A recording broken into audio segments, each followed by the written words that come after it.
السلام علیکم، میں وقت رضا ایڈوکیٹ۔ پاکستان کی جمہوریت ایسی بدقسمت ہے کہ جس ملک کی بنیاد جمہوریت پر رکھی گئی اور جس ملک کو آئین پاکستان کے اندر اسلامی جمہوریہ پاکستان کہا گیا، اس ملک کی سیاسی جماعتیں جمہوریت سے آری رہیں۔ قیام پاکستان سے لے کے آج تک صرف ایک ہی جماعت تھی جو ایک جمہوری جماعت اس کو آپ کہہ سکتے ہیں، اور اس کا نام جماعت اسلامی تھا۔ جماعت اسلامی کا قیام پاکستان سے بھی پہلے سے ہوا تھا۔ یہ وہ جماعت تھی جس کے اندر جمہوریت تھی اور مکمل جمہوریت تھی۔ اس سے لے کے آج تک کوئی ایسی جماعت نہیں تھی جس کے اندر باقاعدہ انتخابات ہوتے ہوں، ہر مقررہ مدت پر استصواب کا باقاعدہ نظام ہو۔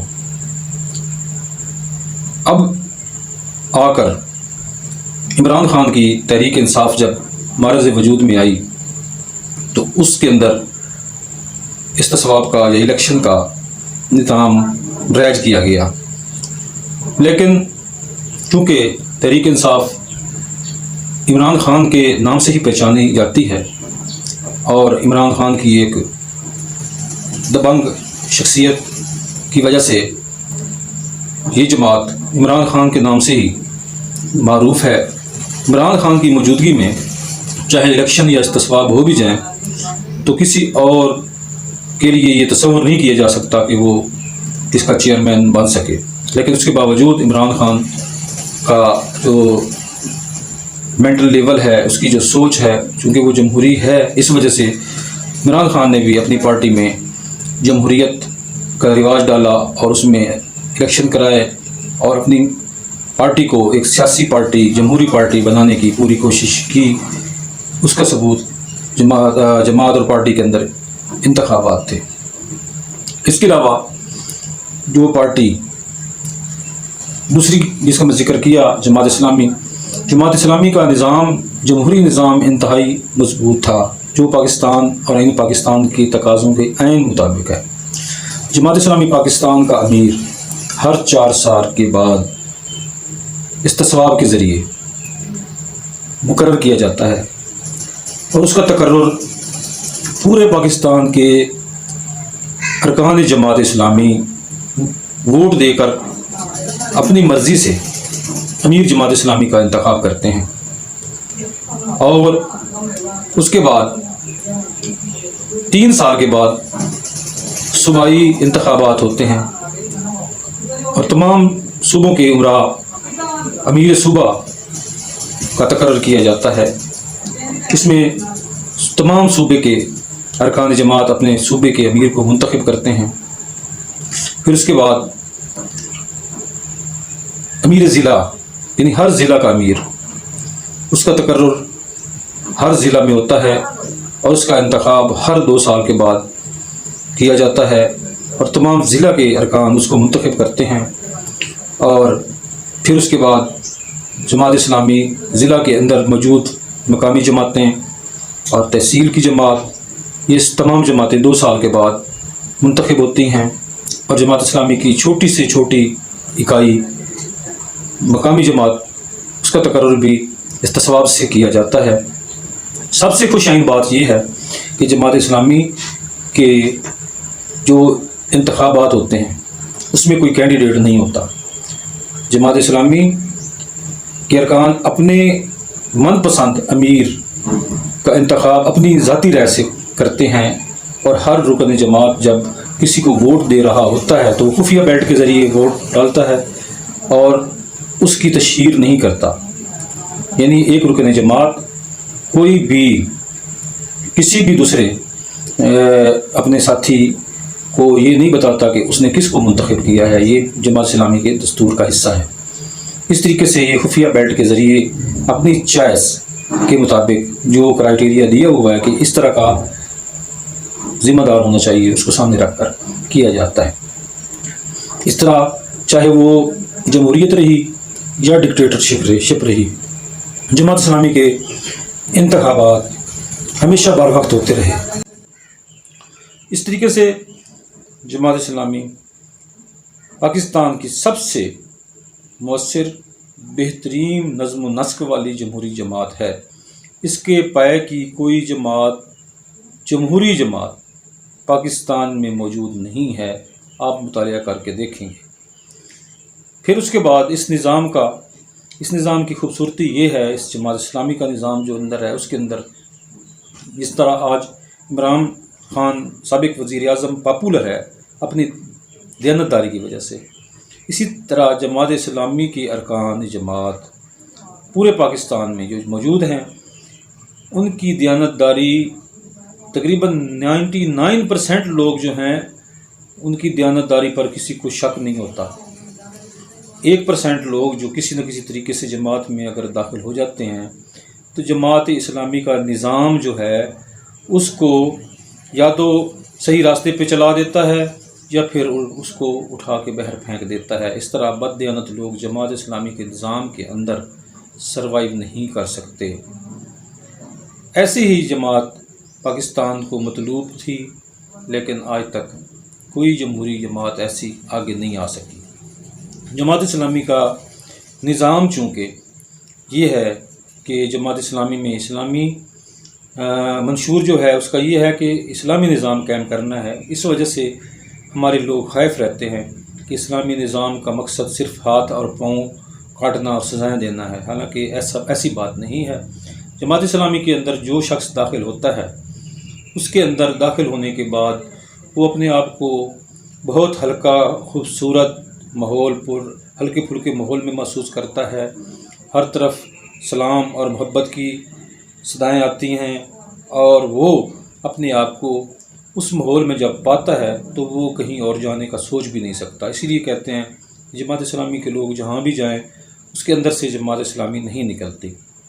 تو جماعت اسلامی کو یہ شرف حاصل ہے کہ جماعت اسلامی پاکستان کی پہلی اور آخری جمہوری جماعت ہے، کیونکہ جماعت اسلامی شروع سے ہی ایک جمہوری جماعت ہے، اور آج تک کوئی اور جماعت ایسی نہیں ہے جو جماعت اسلامی جیسا جمہوری نظام رکھتی ہو، اپنے اندر ایسا سیٹ اپ رکھتی ہو کہ ہر مقررہ وقت پر وہ الیکشن کرائے اور استصواب ہو۔ اس کی مثال میں دوسرے طریقے سے یوں دوں گا کہ پاکستان کا نظام چاہے جس طرح بھی رہا، بار ایسوسی ایشنز کا الیکشن جس طرح ہوتا ہے اسی طریقے سے ہوتا رہا ہے۔ ہر سال جس طرح الیکشن ہوتے رہے ہیں، اور کبھی اس کے اندر توقف نہیں ہوا، کبھی مؤخر نہیں ہوئے، ملتوی نہیں ہوئے، ہمیشہ وقت پر ہوتے رہے ہیں۔ یہی جماعت اسلامی کا شعار رہا ہے۔ بار کونسل کی طرح جماعت اسلامی بھی ایک جمہوری ادارہ آپ کہہ سکتے ہیں۔ جماعت اسلامی کا اگلا خوبصورت جو منظر ہے وہ یہ ہے کہ جماعت اسلامی کا پہلا امیر سید ابوالعلا مودودی تھے۔ سید ابوالعلا مودودی نے ہی اس کی بنیاد رکھی تھی۔ ان کا لٹریچر بہت اعلیٰ پایہ کا تھا، جس کی وجہ سے ان کے لٹریچر نے پاکستان اور پاکستان کے باہر دنیا کے اندر ایک انقلابی، ان نوجوانوں کے اندر، پڑھے لکھوں کے اندر ایک انقلابی سوچ پیدا کی۔ ایک عام فہم فقہ اور دین کو عام کیا گیا، اور پڑھے لکھے لوگ بڑی تیزی سے اسلام کی طرف راغب ہوئے۔ ان کی کتابوں کے بہت سی زبانوں میں ترجمے کیے گئے، اور اس دور میں سید ابوالعلا مودودی کی تحریروں نے اپنا بہت انقلاب پیدا کیا، اور پوری دنیا کے اندر اس طرز کی اور اس سوچ کی بے شمار تنظیمیں اور جماعتیں قائم کی گئیں۔ امیر جماعت اسلامی سید ابوالعلا مودودی نے خود ہی جماعت اسلامی کی امارت سے مستعفی ہونے کا اعلان کیا اور کہا کہ آئندہ جماعت اسلامی کا امیر کا انتخاب کیا جائے۔ یوں ان کی زندگی میں ہی نئے امیر کا انتخاب ہوا، اور جماعت اسلامی پاکستان نے اپنے استصواب اور الیکشن کے ذریعے اگلے امیر کا تقرر میاں طفیل احمد صاحب کی شکل میں کیا۔ میاں طفیل احمد صاحب اپنی مقرر مدت کے بعد نئے امیر کا انتخاب جب کیا گیا تو ان کے ساتھ جو جنرل سیکرٹری تھے سید قاضی حسین احمد صاحب، قاضی حسین احمد صاحب انتہائی متحرک اور سخت جان انسان تھے۔ ان کی کوششیں اور تحرک کو دیکھ کر جماعت اسلامی نے اگلی دفعہ میاں طفیل کی جگہ قاضی حسین احمد صاحب کو امیر جماعت اسلامی منتخب کیا۔ امیر جماعت اسلامی کو مسلسل جماعت اسلامی کے ارکان نے چار دفعہ امیر جماعت اسلامی مقرر کیا۔ یوں قاضی حسین احمد صاحب تقریباً 20 سال تک امیر جماعت اسلامی رہے۔ جب قاضی حسین احمد صاحب کے ساتھ سید منور حسن صاحب اتنا ہی عرصہ ان کے ساتھ جنرل سیکرٹری کے فرائض انجام دیتے رہے۔ قاضی صاحب نے جماعت اسلامی کو بہت زیادہ ایکٹیو کیا، اور جو قاضی صاحب کے دور میں مہنگائی اور کرپشن کے خلاف بہت بڑی جد و جہد ہوتی رہی، اور سب سے بڑا نعرہ قاضی حسین احمد صاحب ہی تھے جنہوں نے بے نظیر دور میں اور نواز شریف کے ہر دور میں کرپشن کے خلاف دھرنے اور مہنگائی کے خلاف احتجاج اور جلسے کرتے رہے۔ یہ دھرنا جو ہے دھرنا سیاست بھی جماعت اسلامی کے امیر قاضی حسین احمد صاحب کی طرف سے آغاز کیا گیا۔ پھر اس کے بعد سید منور حسن صاحب امیر جماعت اسلامی مقرر ہوئے۔ سید منور حسن کے بعد سراج الحق صاحب امیر جماعت اسلامی بنے۔ یوں ہر امیر جماعت اسلامی کا دوسرے آنے والے امیر سے نہ کوئی رشتہ داری تھی، نہ کوئی تعلق تھا، اور نہ ہی کوئی ان کی کوئی مرضی سے اگلا امیر آیا کرتا تھا۔ ہر امیر کا تقرر ارکان جماعت اسلامی خود کرتے تھے۔ ایسی جمہوریت آپ نے کہیں اور نہیں دیکھی ہوگی۔ یہ جماعت اسلامی کا وصف تھا۔ آئندہ ہم دیگر جماعتوں کے بارے میں بھی ذکر کرتے رہیں گے، اور جمہوریت اور اسلامی جمہوریہ پاکستان کے حوالے سے اگلی ایپیسوڈ میں ہم جمہوریت پر دوسری جماعتوں پر بھی ڈسکس کریں گے۔ اللہ ہمارا حامی و ناصر ہو۔